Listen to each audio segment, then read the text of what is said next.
안녕하세요. 지방에 사는 40대를 바라보고 있는 여자입니다. 이런 말이 있죠. 남의 눈에 눈물 내면 제 눈에는 피눈물이 난다 라든지 원수는 외나무 다리에서 만난다 라는 말이요. 제 사연을 설명하자면 제 눈에서 눈물 나게 만들었던 상간녀를 외나무 다리에서 만나 피눈물로 돌려준 이야기쯤 되겠습니다. 이것만 들어도 다들 예상하실 수 있을 텐데요. 이혼 사유는 남편의 외도 때문이었습니다. 믿었던 남편과 상간녀의 외도로 충격이 커서 이혼한 지 1년하고도 또 반년이란 시간 동안이나 정신적으로 많이 힘들었네요. 이혼도 제가 원해서 했고 위자료도 받았지만 상처가 아무는 것과는 상관이 없었죠. 혼자 힘으로 이겨내보려 했지만 가끔씩 찾아오는 무기력함과 우울함은 저를 힘들게 했고 결국 병원의 힘을 빌렸네요. 그리고 몇 달 전 그날도 마찬가지였어요. 다른 날과 마찬가지로 다니던 병원으로 향하던 와중이었어요. 정신과 치료를 받는 것이 손가락질 당할 일은 아닌데 심리적으로 많이 위축된 상태라 그런지 늘 창이 큰 모자와 얼굴을 다 가리는 마스크를 착용하고 다닐 때였습니다. 가벼운 눈인사로 접수를 대신하고 소파에 앉아 있는데 낯익은 여자가 양손 가득 커피와 간식거리를 들고 들어오더라고요. 안녕하세요. 커피랑 빵 좀 사가지고 왔어요. 드시고들 하세요. 어머, 사모님, 감사합니다. 요즘 사모님 덕에 저희 입이 쉴 새가 없다니까요. 아니에요. 늘 고생 많이 하시는데 이 정도는 기본이죠. 아무쪼록 잘 좀 부탁드려요. 정확히 앞모습을 보지 못했지만 알 수 있었습니다. 귓가를 간지리는 높은 음역의 목소리와 특유의 당당한 걸음, 그리고 여전히 진한 향수 냄새까지 모든 게 그대로였으니까요. 네, 그건 제가 그 정신병원에서 치료를 받게 만든 사람, 상간녀였죠. 저는 하루하루 배신감에 힘들게 살고 있는데 상간녀는 잘 살고 있는 모양이더군요. 제가 알던 모습과는 다르게 머리부터 발끝까지 아주 잘 차려입은 상간녀를 보는데 화가 머리끝까지 치솟는 기분이었습니다. 한동안 간호사분들과 하하호호 이야기를 나누던 상간녀는 마지막까지 제가 알던 가식적인 미소를 보이며 병원을 나갔고 조금의 시간차를 두고 데스크로 가 물어보았습니다. 워낙 오래 다니기도 했고 평소에도 저와 이런저런 이야기를 많이 나누던 간호사분이라 별 의심 없이 선뜻 대답해 주더라고요. 저기, 원장님 결혼하세요? 아까 언뜻 듣기론 사모님이라고 하시는 것 같아서요. 아, 네. 곧 결혼 날짜 잡으실 것 같아요. 저희도 저희지만 원장님께도 얼마나 잘하시는지 몰라요. 아, 그래요? 네. 딱 봐도 여성스럽고 거기에다 요리도 얼마나 잘하시는지 가끔 도시락도 싸오시는데 3단, 4단 도시락에 빈틈없이 꽉꽉 채워서 싸오시더라고요. 들어보니 신분 세탁을 얼마나 잘한 것인지 집안도 좋고 엄한 집안 때문에 제대로 연애 한 번 한 적 없는 아주 순수한 여자로 알고 있더군요. 헛웃음만 나오더라고요. 집안이 좋기는커녕 부모님들이 일찍 돌아가셔 고아와 다름이 없을 뿐더러 불륜도 연애로 쳐준다면 아주 진한 연애 경험이 있는 여자였으니까요. 한평생을 산다고 해도 그토록 사랑하는 남자는 두 번 다시 만날 수 없을 것 같다며 제 가정을 산산이 조각내고 제 남편을 빼앗아 갈 땐 언제고 이젠 사모님 소리를 들으며 산다고 생각하니 이건 정말 아니란 생각이 들었습니다. 그렇게 많은 생각이 오가는 사이 제 진료 차례가 되었어요. 잘 지내셨어요? 요즘은 좀 어떤가요?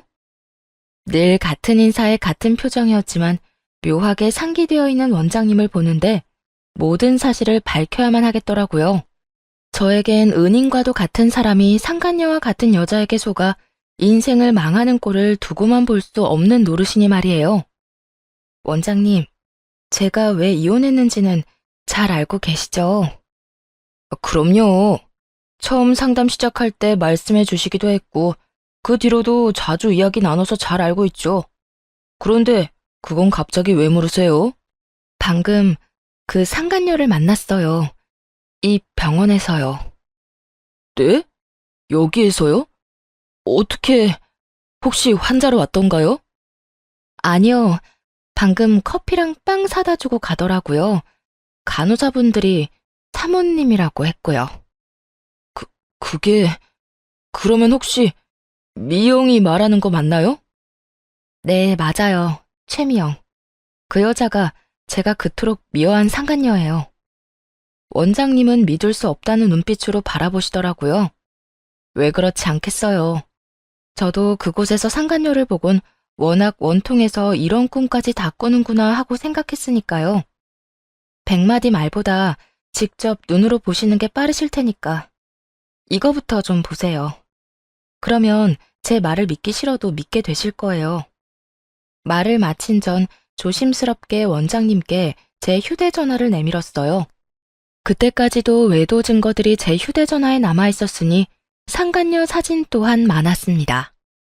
말없이 원장님은 사진을 비롯해 대화들을 살펴봤고 다시 휴대전화를 돌려주며 고개를 떨구더군요.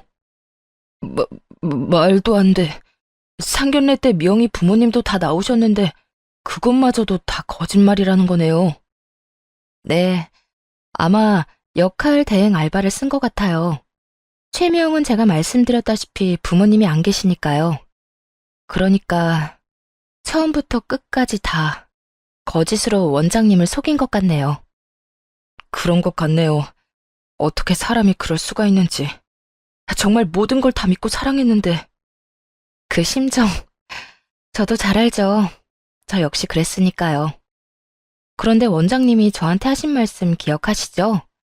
과거를 잊을 순 없겠지만 그 과거를 발판으로 삼아 이제 앞으로 나아가야 한다고요. 원장님도 지금이 그런 순간이 아닐까요? 그날 원장님과는 정말 많은 이야기를 나누었습니다. 그러면서 자연스럽게 남편과 이혼한 순간이 다시금 떠오르더군요. 남편과 이혼하게 된 건 앞서 말씀드렸듯이 외도 때문이었어요. 저희는 사이가 좋다 나쁘다는 것으로 따지자면 좋은 편이었는데 아이를 출산하며 각방을 쓰게 되자 급격하게 사이가 멀어졌죠.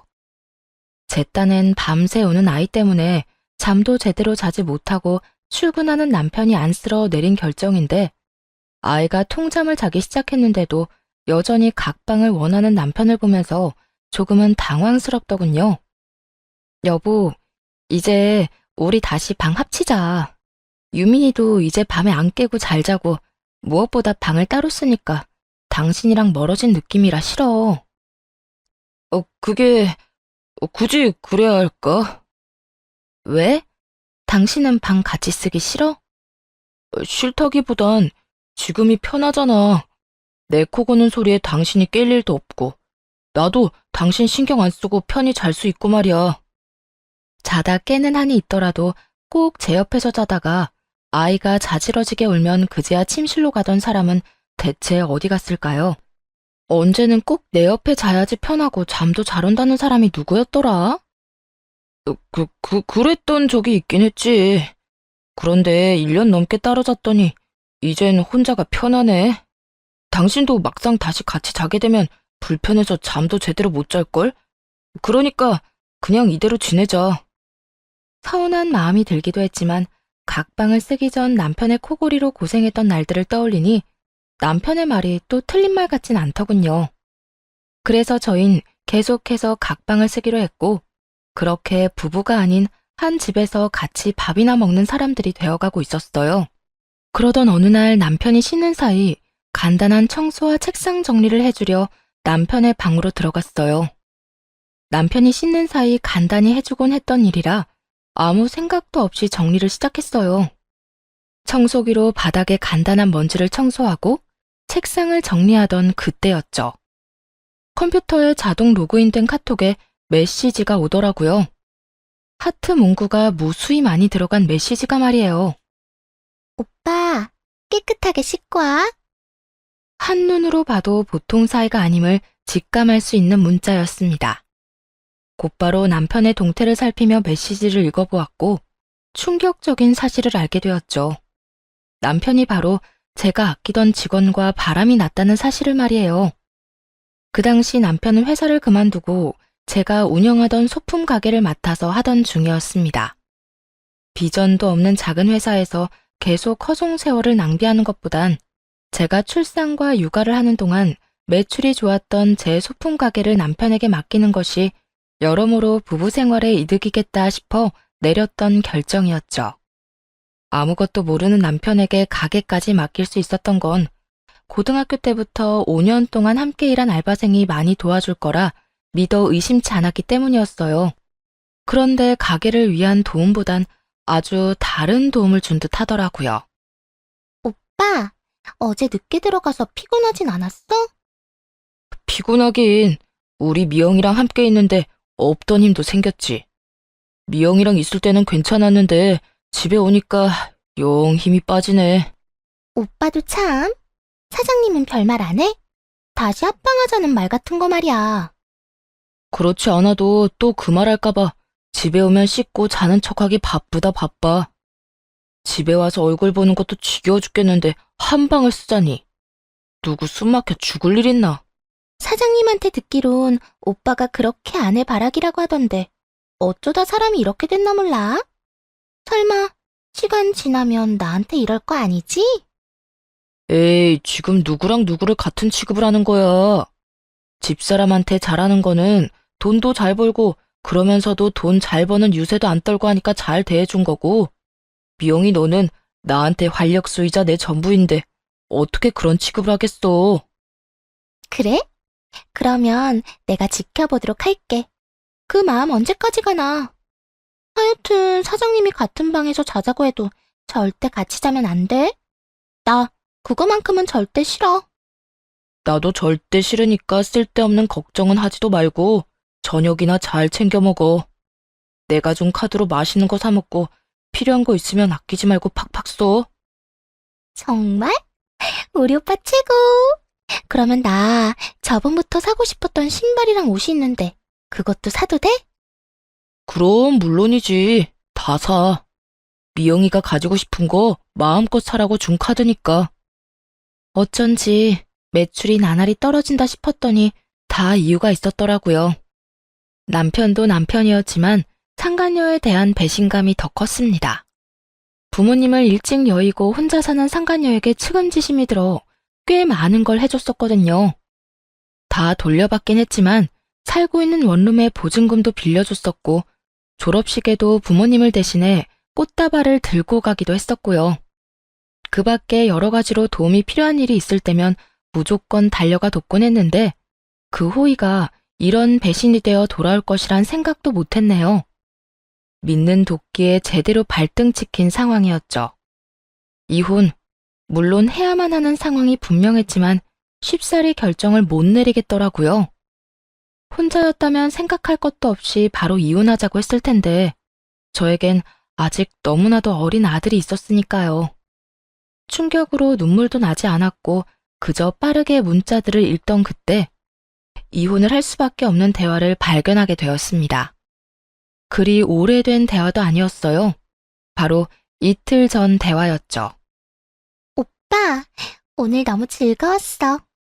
마음 같아선 같이 있고 싶은데 괜히 트집 잡힐까봐 들여보내준 거니까 나한테 고마워해. 고맙긴 한데 나도 들어가기 싫었거든. 하루빨리 이혼하고 싶지만 자칫 잘못해서 가게도 뺏기고 집에서도 쫓겨나면 손해가 이만저만이 아니니까 우리 조금만 참자. 그런데 사장님한테서 가게 뺏어올 방법이 있긴 한 거야? 방법이야 만들면 되지. 우선 살살 구슬려 보려고.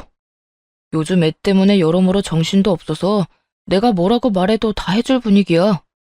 세금 신고도 해야 하고 정산도 해야 하고 한데 집사람 명의로 돼 있으니까 내가 직접 처리를 못하는 게 너무 불편하다고 명의 돌리자고 하려고. 그런다고 사장님이 오빠 뜻대로 해줄까? 괜한 의심만 사는 거 아니야? 의심하면 나를 그렇게 못 믿냐고 큰 소리 한번 쳐주면 돼. 그 여자 똑똑한 것 같아도 그렇지도 않아. 나한테 가게 맡긴 것만 봐도 모르겠어. 거기에다 내 말이라면 웬만한 건 다 들어주니까 걱정하지 마. 하긴 사장님이 그런 구석이 없지 않아 있지. 하여튼 챙길 거 챙겨서 이혼이나 제대로 하고 나한테 와. 아, 맞다. 애는 어떻게 할 건데?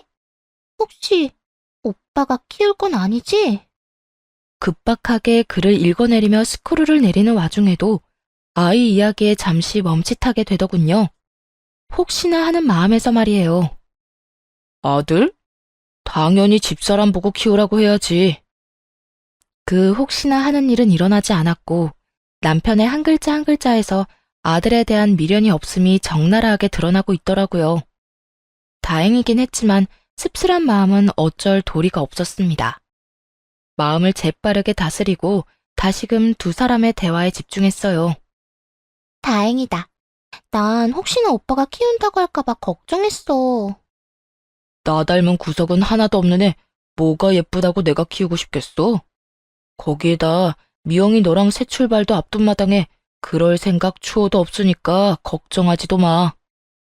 응, 오빠 닮은 딸은 내가 꼭 낳아줄게. 알겠지? 그래, 미영이가 낳아줄 나 닮은 딸을 위해서라도 꼭 명의 바꿔서 능력 있는 아빠, 남편 되어야겠네. 그래. 그러니까 부단히 노력해주세요, 예비 남편님. 미리 찍어놓은 퍼즐도 이렇게까지 딱 맞을 순 없다는 생각이 들 정도로 두 사람은 제 뒤통수를 치는 면에선 천생연분이 따로 없더라고요. 누구 하나 말리는 사람은 없었고 오로지 제 것을 다 빼앗아 자기들만 행복하게 살 궁리로 바쁘더군요. 거기에다 아들에 대한 마음도 알게 되니 이혼 결심이 바로 서게 되었습니다. 그날 이후 제 하루하루는 바빴어요. 남편에겐 최선을 다해 아무것도 모르는 척을 해야 했고 남편이 출근하고 나면 아이를 친정에다 잠시 맡기고 변호사를 만나야 했으니까요. 제가 바란 건 그까짓 돈이 아닌 바다 끝까지 그 두 연놈을 끌어내리는 것이었지만 안타깝게도 그런 방법은 없더군요. 피해자는 저인데도 제가 원하는 복수는 할 수가 없는 것이 현실이었습니다. 그렇게 안타까운 현실과 타협을 하며 이혼을 준비하고 있을 때 시모에게서 연락이 오더군요. 어떻게 하니? 이제 나 어떻게 하니? 시모는 말도 제대로 잊지 못할 만큼 울고 있었는데 걱정은커녕 짜증이 났어요. 남편이 바람을 피우는 상황이기도 했지만 시모와의 사이도 좋은 편은 아니었거든요. 시모는 제가 출산을 하고 집에서 육아만 전념하기 시작하자 저를 무작정 괴롭히던 사람이었습니다. 남편이 제 덕에 더 많은 돈을 벌며 더 많은 것을 누리게 된 것을 고마워하는 마음을 가지기는커녕 내 아들이 저렇게 잘났는데 넌 나한테 고마워해야 한다를 기본적으로 깔고 사는 염치도 없고 뻔뻔하기 짝이 없는 사람이었죠. 평소에도 사이가 나빴던 시모가 피가 거꾸로 솟은 상황에 연락이 와 온다고 해서 갑자기 걱정이 될 일이 있겠나요? 이번엔 또 무슨 일이신데요? 넌 내가 이렇게까지 오는데 걱정도 안 되니? 말투가 왜 그렇게 차가워? 하여튼 내가 이래서 너하고 가깝게 지내지 못하는 거야. 화내고 짜증만 내려고 전화한 거면 그냥 끊고요. 그게 아니야. 나 암이랜다. 위암. 다행히 말기는 아니라고 하는데 이제 어떻게 하니? 있잖아요. 시모가 암이라는 말을 듣는데 안 됐다는 생각이 들면서도 한편으론 통쾌한 마음과 이건 저에게 기회라는 생각도 들더라고요. 아픈 사람을 두고 그런 마음을 먹었다고 손가락질하고 욕을 하셔도 어쩔 수 없습니다. 제 솔직한 심정은 그러했으니까요. 무슨 수를 써도 제 피해에 대한 보상은 위자료밖에는 달리 없는 상황이었고 위자료 따위만 저에게 주고 이혼하고 난 후 두 사람이 행복해할 모습을 생각하면 피가 솟는 심정이었죠. 그런데 그 행복에 시모가 똥칠 정도는 하겠다는 생각이 드니 그보다 통쾌할 수가 없더라고요. 시모는 이런 제 마음에 대한 죄책감을 덜어주려는 듯 저를 쉴 새 없이 몰아붙이기 시작하더군요. 너 왜 아무 말이 없니? 내 말 못 들었니? 나 암이라고 암. 그냥 감기 정도가 아니라 암. 들었어요. 그런데 왜 저한테 연락하셨어요? 그 잘난 아들한테 연락하시지. 내 아들이 전화를 안 받으니까 너한테 전화했지. 그리고 내가 아프면 내 아들한테만 연락해야 하니? 당연히 너도 알아야지. 병시중 들 사람은 넌데. 어머님 병시중은 당연히 제가 들어야 한다는 거네요? 당연하지. 말이야 바른 말이라고. 내가 이런 몹쓸 병에 걸린 건 다 네 탓이잖아. 내가 몸이 안 좋다고 할 때 네가 빠릿빠릿하게 와서 날 병원에 데리고 갔으면 내가 이런 병까진 걸리지 않았을 거다. 그까지 내 보는 게 뭐라고 부모를 내팽겨쳐서 이 사달을 만들어? 이게 다 너 때문이야. 제가 왜 통쾌한 마음까지 들었는지 조금은 이해되시나요?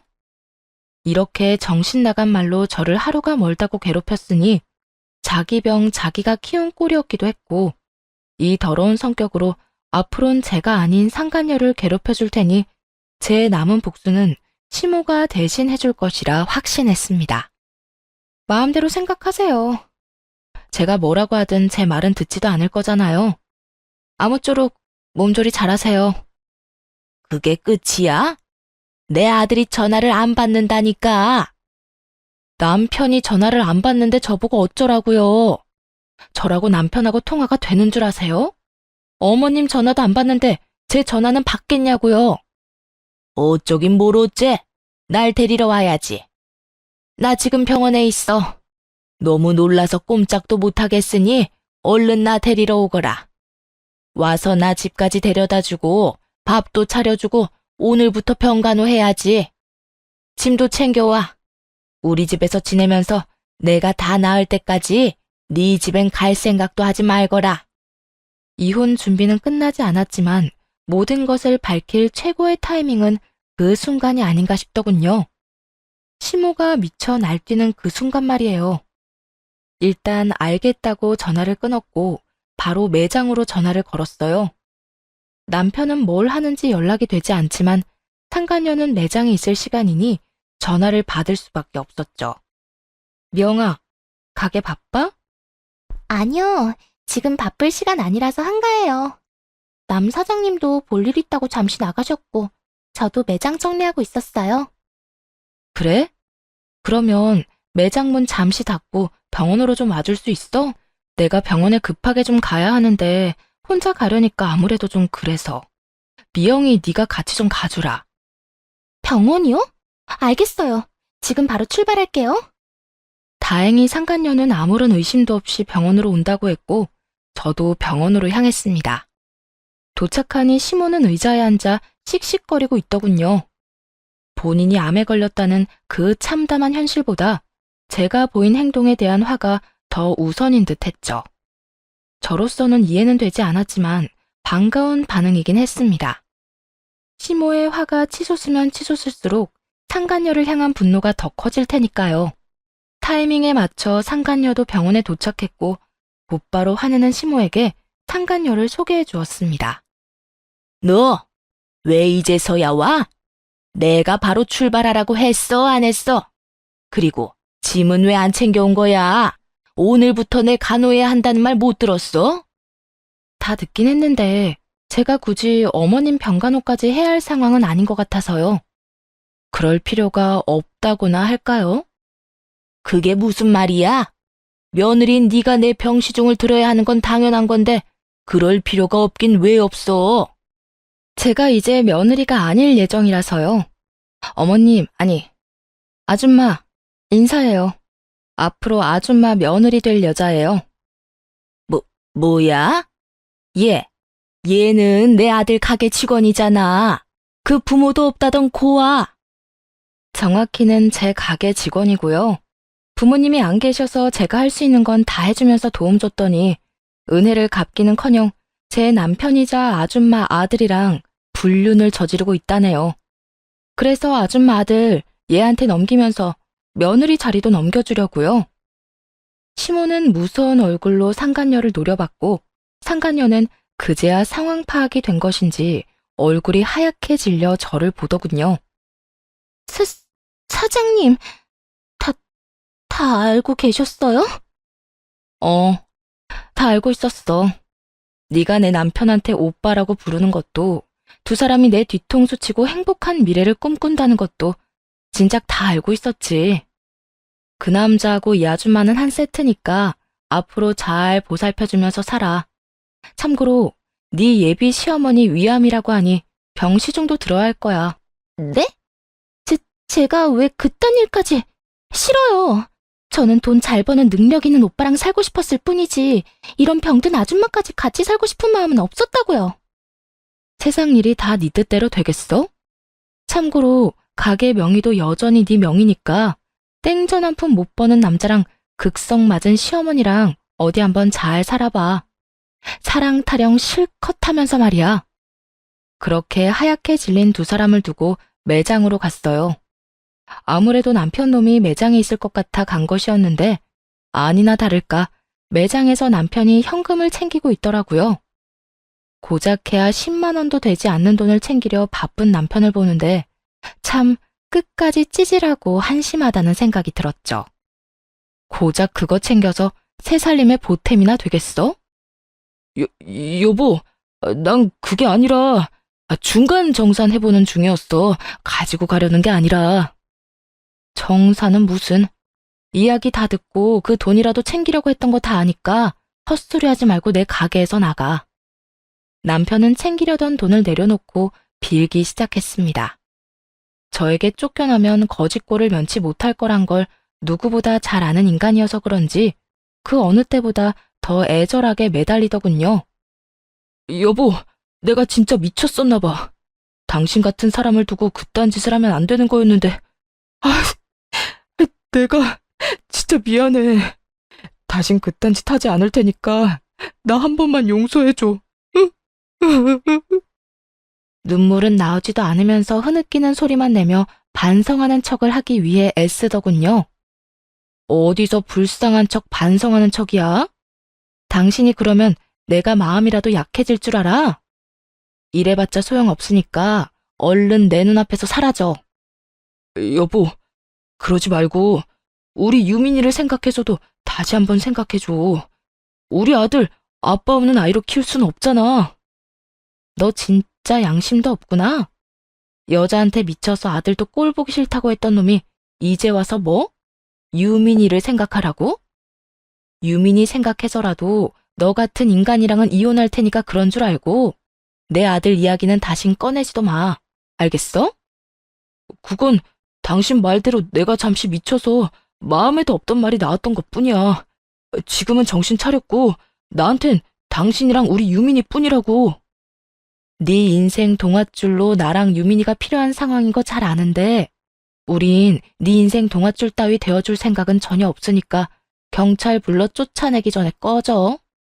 남편은 경찰 이야기가 나오자마자 꽁무니를 빼기 바쁘더군요.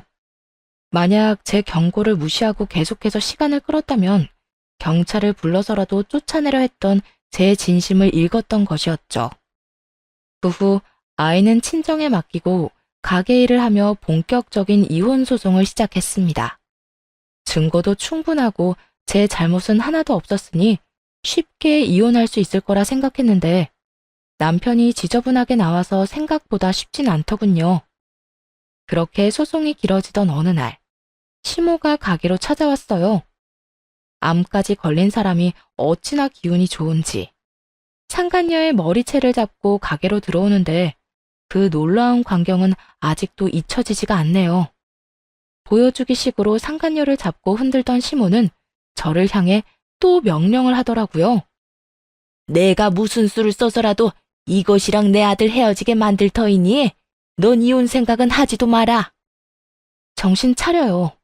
그 집 며느리 자리 싫어서 소송 시작한 게 언젠데 감히 나한테 이래라 저래라 명령질이에요.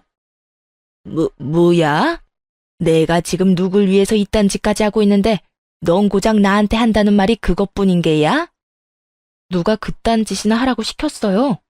내가 그 집안에 바라는 건 신속한 이혼뿐인데 왜 시키지도 않은 짓을 하고 그래요? 엄한 곳에 힘쓸 시간 있으면 그 힘으로 아들이나 설득하세요. 지저분하게 시간 끌지 말고 이혼이나 해주라고요.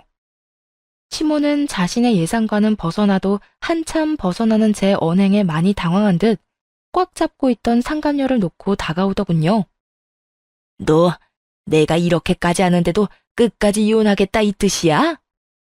네, 무조건 이혼할 거니까 일단 헛수고 그만하고 돌아가세요. 네가 이혼하면 내 병시중이랑 내 병원비는 어떻게 하라고? 돈 나올 구멍은 너뿐인데 네가 이혼하면 난 어쩌라고? 나이를 허투루 먹은 것은 진작에 알고 있었지만 생각보다 더 쓰레기 같은 인간이라 헛웃음만 나오더군요. 그 지독한 자기중심적 사고에 기가 막히기도 했죠. 그건 저하고는 아무 상관도 없는 일이니 아줌마가 알아서 해결하세요. 다른 이유도 아니고 아줌마 아들이 부인도 자식도 버리고 다른 여자한테 미쳐서 하는 이혼인데 내가 아줌마 사정까지 살펴야겠어요? 양심이 없는 건지 생각이 없는 건지 하여튼 그 엄마의 그 아들이라니까. 이 인연이 아무리 내 아들이 그런 잘못을 저질렀다고 해도 그게 어른한테 할 말인 게야? 어른이면 어른답게 구세요. 이혼할 며느리한테 찾아와서 병원비, 병수발 이야기가 하고 싶어요? 저는 하고 싶은 말도 듣고 싶은 말도 없으니까 집을 팔든 아들을 팔든 알아서 하고 다신 여기 찾아올 생각도 하지 마세요. 시모는 입을 쩍 벌리고 저를 보고 있었고 우선 충격을 받은 시모부터 밖으로 끌어냈습니다. 그리고 남은 건 상간녀였죠. 제가 끌어내려 다가가자 상간녀는 무릎을 꿇고 빌기 시작하더군요. 사장님, 제가 잘못했어요. 사장님이 제게 어떤 분인데 그 은혜도 모르고 감히 하면 안 되는 짓을 저질렀어요. 제가 이렇게 빌 테니까 그냥 이혼 안 하고 계속 살아주시면 안 될까요? 이제 와서 왜? 언제는 내가 이혼만 하면 네 오빠 닮은 딸 낳고 행복하게 잘 살 거라며. 그건 그땐 상황이 이렇게 될 거란 생각도 못했어요. 잘 아시잖아요. 저 이때까지 얼마나 힘들게 살았는지. 사는 게 너무 힘들어서 오빠 욕심냈던 건 사실이에요. 그런데 이젠 상황이 너무 달라졌잖아요. 지금 사장님한테 이혼당하면 가진 거라곤 병든 엄마밖에 없는 남자. 저도 싫어요. 상가녀의 머릿속이 훤히 보이더군요. 가게를 가지지 못한 남편도 남편이었지만 극성 시모를 모시고 살아야 한다는 사실이 상간녀를 더 극한으로 몰아세운 듯했죠. 상간녀는 모든 상황이 치가 떨린다는 듯 저에게 짐덩어리들을 떠넘기려 애쓰고 있더군요. 너도 싫은데 나라고 좋겠니? 나도 가진 거라곤 늙고 아픈 엄마뿐인 남자 싫어. 그런 남자가 날 배신했으니 너보단 내가 더 싫지 않겠어? 그래도 사장님하고 오빠 사이엔 애가 있잖아요, 애가. 그러니까 제발 오빠하고 다시 잘 살아주세요. 너 정말 인생이 불쌍해서 좋은 말로 끝내려고 했는데 안 되겠구나. 야, 이 은혜도 모르는 년아. 니까짓 게 뭔데 감히 내 아들을 그 더러운 입에 올려? 지금 당장 그 비루한 인생 더 비루하게 만들어줘? 같이 구정물에 뒹굴어 봐야 정신 차릴 거야?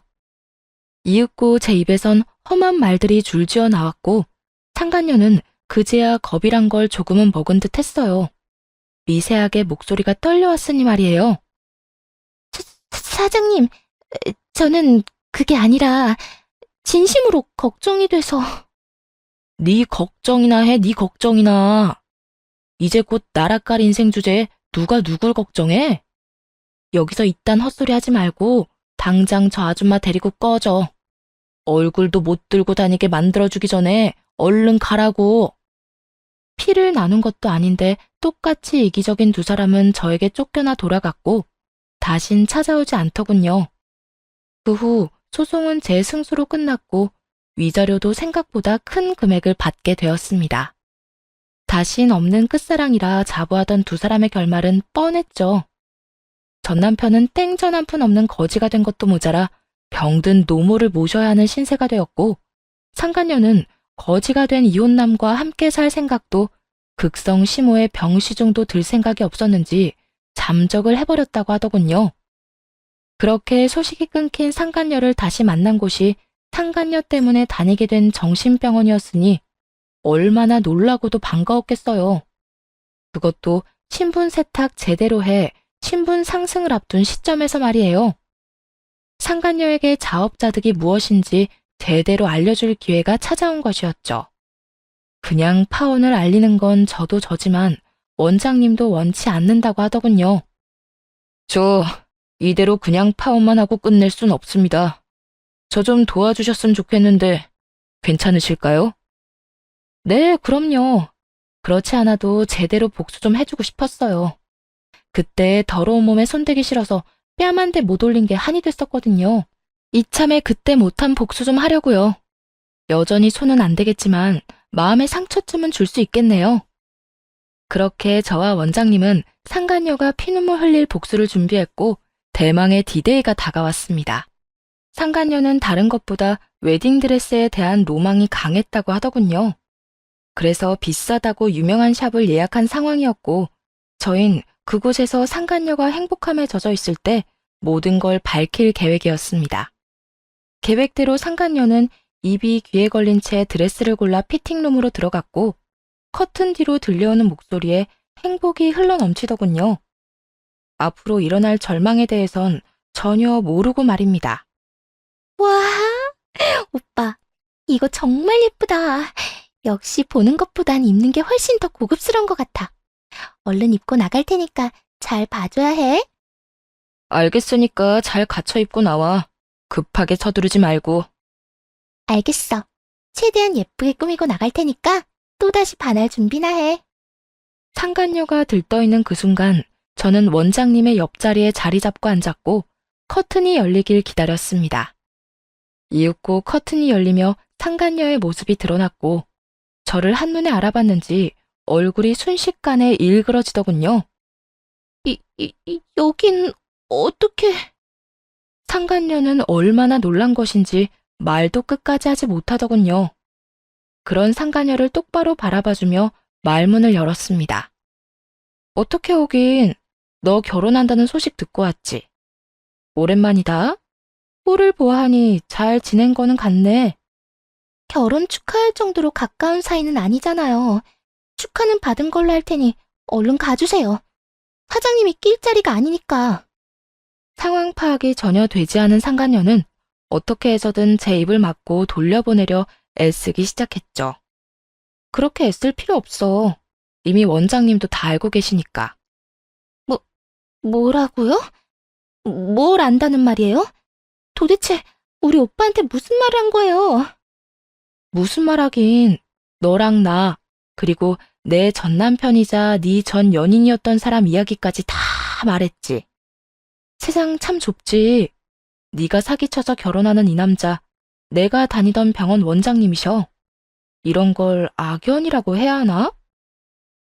사기라뇨. 아니에요. 오빠, 저 여자 말 믿지 마. 내 말만 듣고 내 말만 믿으면 돼. 저 여자 미친 여자야. 정신병원 오는 여자가 제정신일 리가 없잖아. 상간녀는 어떻게 해서든 상황을 자신에게 유리한 방향으로 바꿔보려 했었지만 씨알도 먹힐 리가 없었죠. 도리어 상간녀의 말이 길어질수록 원장님의 얼굴은 점점 더 굳어져만 갔고요. 네 덕분에 나 많이 아팠어. 몸도 정신도. 그런데 네 덕분에 앞으로는 잘 살 수 있을 것 같네? 너는 그렇지 못하겠지만 말이야. 그게 무슨 말이에요? 나한테 무슨 짓을 하려고? 보면 몰라? 너 이 결혼 못해. 한마디로 네 계획, 네 인생 다 망했다 이 뜻이야. 현실을 받아들일 수 없었는지 상간녀는 마지막 희망을 안고 원장님을 바라보며 입을 뗐습니다. 오빠, 아니야. 정말 아니야. 저 여자 말 다 거짓말이라고. 거짓말은 네가 하고 있겠지. 상견례에 나온 사람들은 도대체 누구였어? 아니, 내가 알던 네 모습 중에 거짓말이 아닌 모습이 있긴 해? 이름 나이 빼고 거짓말이 아닌 게 있긴 하냐고. 오빠, 화만 내지 말고 내 이야기 좀 들어봐. 다 오빠를 너무 사랑해서 그랬어. 오빠가 너무 좋은데 나는 조건도 가정사도 내세울 게 없으니까. 결혼만 하고 나면 오빠한테 잘 설명하려고 했어. 정말이야. 그게 사기라는 거야. 그리고 너 하나 때문에 가정 망가진 사람이 있는 건 왜 빼놓는데? 불륜이나 저지른 주제에 뭐? 집이 엄해서 남자를 만난 적이 없어? 그래, 멀쩡한 남자는 만난 적이 없었겠지. 유부남 등골에 빨대 꽂고 살았어야 하니 또래 남자가 눈에나 들어왔겠어? 과거를 속였던 건 미안해. 그런데 오빠가 생각하는 그런 거 아니고 실수로 잘못된 선택을 했던 것뿐이야. 내가 정말 사랑한 남자는 오빠뿐이었어. 정말이야. 이젠 네가 무슨 말을 해도 믿을 수가 없다. 너한테 그 어떤 감정도 없고 말이야. 그냥 여기서 그만해. 오빠, 그게 무슨 말이야. 나 오빠 없으면 못 사는 거 알잖아. 네가 살든 말든 나랑 상관없으니까 파혼해. 앞으로 병원으로도 찾아오지 마. 찾아오면 그냥 말로 끝내진 않을 거니까 험한 꼴 당하고 싶으면 찾아오든가. 상간녀는 꿈꾸던 값비싼 드레스를 입고 그 자리에 주저앉아 대성통곡을 하더군요. 꿈도 희망도 사라진 상간녀를 보는데 나락으로 가는 꼴이 저 모양 저 꼴이구나 싶었네요. 원장님은 먼저 자리를 떠나고 저도 짐을 챙겨 일어나려는데 상간녀가 말을 걸어왔어요. 이제 속이 후련하세요? 이혼한 지가 언젠데 과거를 끌고 와서 제 인생 망쳐놓으니까 속이 후련하냐고요. 후련? 고작 이까짓 걸로 내 속이 후련할 것 같아? 그리고 난 네 잘못을 바로잡았을 뿐이야. 네 인생 망친 건 내가 아니라 과거의 너와 현재의 너라는 걸 아직도 모르겠니? 어쨌든 눈 감아줄 수도 있었잖아요. 힘들게 산 불쌍한 애가 이제야 인생 좀 풀려서 편하게 살려나 보다 하고 넘어가 줄 수도 있었잖아요. 왜 내가 그래야 하는데? 내 가정은 너랑 그 새끼 때문에 산산조각이 났는데 내가 왜? 그딴 짓 하고 편하게 살려고 했더니 생각보다 더 멍청하구나. 하긴 그렇게 멍청하니 유부남이랑 놀아나다 그 모양 그 꼴이 됐겠지. 내가 먼저 꼬리친 거 아니었다고요. 그 인간이 먼저 힘든 건 없냐, 필요한 건 없냐, 뭐든 다 해주겠다고 그러는데 안 넘어갈 여자가 어딨어요? 그딴 말로 다 넘어가면 이 세상에 가정 유지하고 사는 부부가 있었겠어? 그냥 너흰 끼리끼리 잘 붙어먹고 둘 다 나란히 나락으로 간 거야. 그 새끼는 한평생 자기 엄마 뒷바라지나 하면서 하루 벌어 하루 사는 인생 살 거고 넌 상간녀 딱지에 파혼녀 딱지까지 붙이고 막장 인생 잘 살아내면 돼. 그 순간 자리에서 벌떡 일어난 상간녀는 제 머리채라도 잡을 심상인지 손을 뻗어 달려오더군요. 그런데 다들 아실 겁니다. 여러 사람의 도움을 받아도 움직이기가 힘든 드레스의 구조와 무게를 말이에요. 아무 생각 없이 저에게 달려오던 상간녀는 비싼 드레스를 밟고 넘어져 버렸고 드레스는 찢어지며 걸레짝이 되어갔죠. 어머, 이걸 어떻게 해? 이게 얼마짜린데? 신부님, 아니, 손님, 움직이지 말고 가만히 있으세요. 더 움직이면 수선비가 아니라 드레스 값을 물어내야 할 거라고요. 이거나 내가 전혀 가만히 안 둘 거야. 너 이리로 와. 내 인생 망쳐놓고 너는 무사할 것 같아?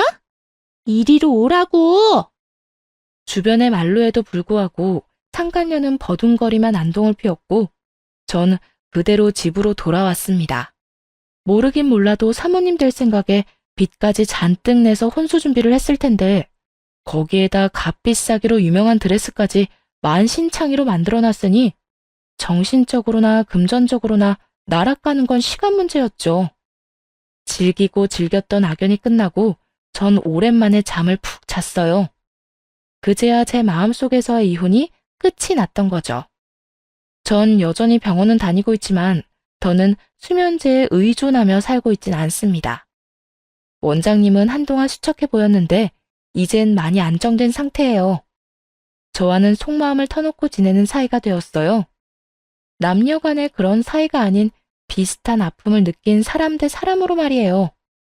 최근에 병원에 갔을 때 늦었지만 고마웠다며 감사의 말을 전해오더라고요. 늦었지만 감사했습니다. 덕분에 제 인생 구할 수 있었네요. 아니에요. 저야말로 감사하죠. 이런 말 어떻게 들으실지는 몰라도 덕분에 제대로 된 복수했어요. 늘 제 인생 망가뜨린 상간녀가 어디에선가 아무것도 모르는 얼굴을 한 채 행복하게 살 거란 생각만 하면 분통이 터지는 심정이었거든요. 그런데 지금은 적어도 그런 생각은 들지 않는 걸 보니 이제 정말 끝인가 봐요.